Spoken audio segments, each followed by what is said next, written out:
verdade. Era uma palavra que batia forte dentro da alma e modificava todo o conceito de pensamento.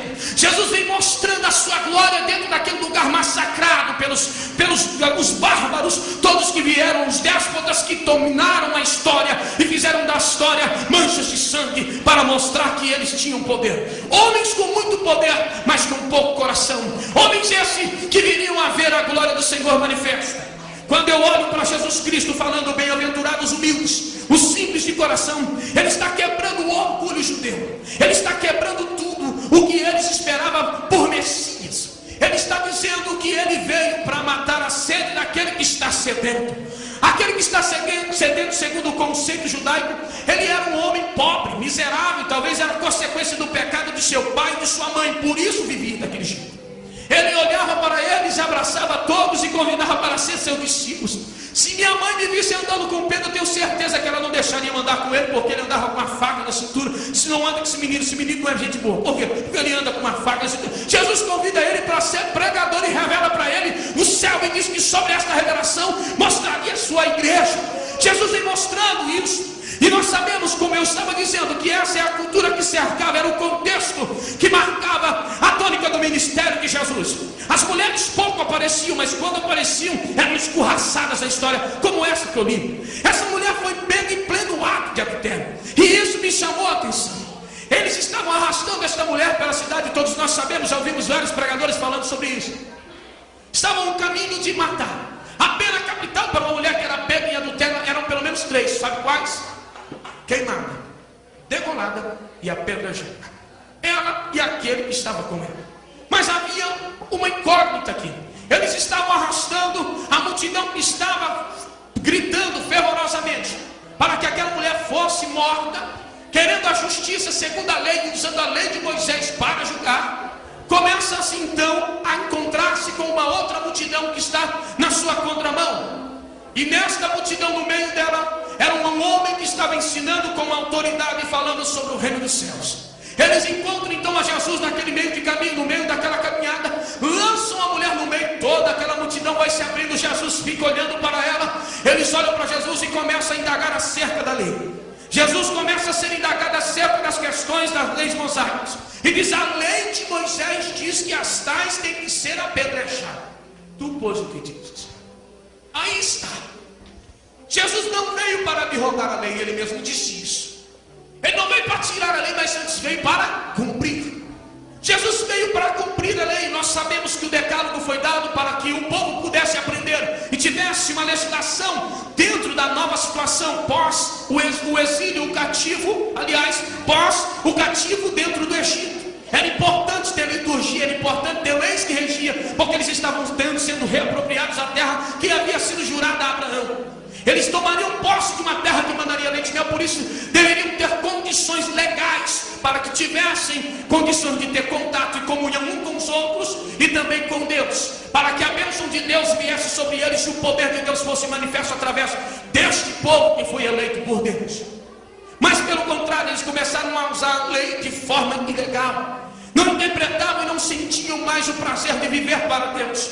Começou a fazer da lei algo que era mais uma chantagem do que lei. Começou a julgar pela lei, começou a viver pela lei de forma errônea. Por isso, quando deixaram a lei, por causa da apostasia que invade Israel, Deus o castiga dentro de uma forma que já havia sido previsto pelos santos profetas, que diziam que eles seriam levados para o cativo.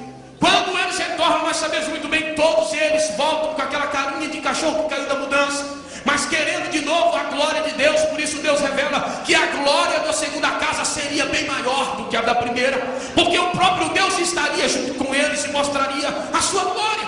Eles terminam querendo esta glória, e nós sabemos que a lei, ela ainda estava em evidência quando Jesus vem a este mundo. Quando ele indagado acerca da lei, nós sabemos que agora estava sendo questionado como advogado.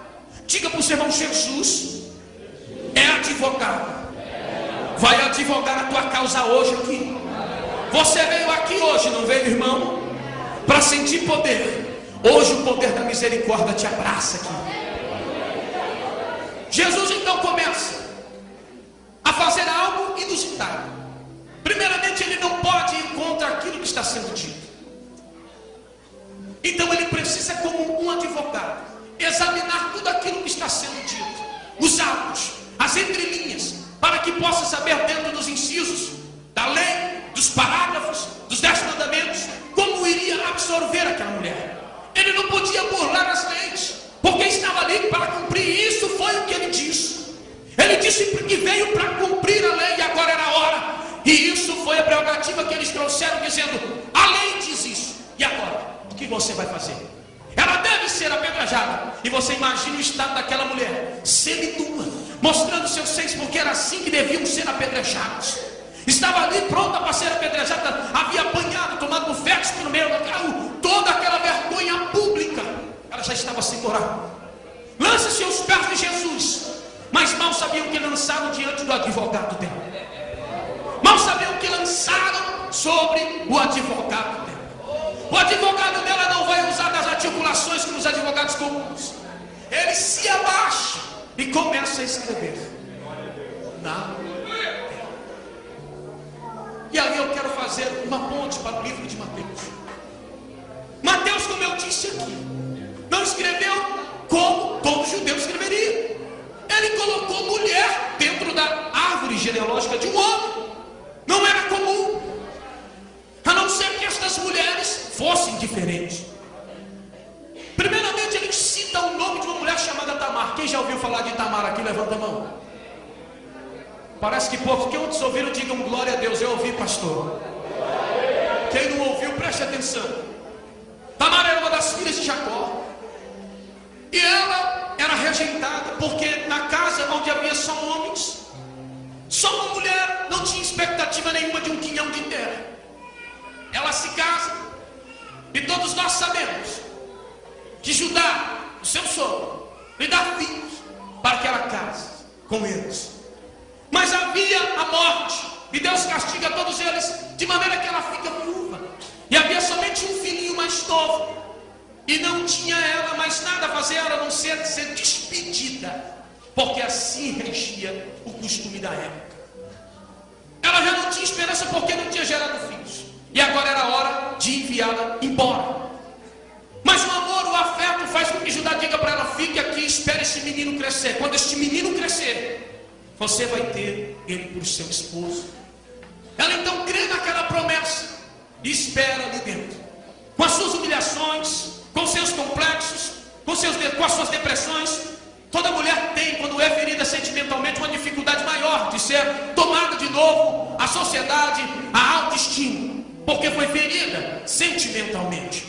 Ela estava na expectativa, mas o que acontece é totalmente ao contrário.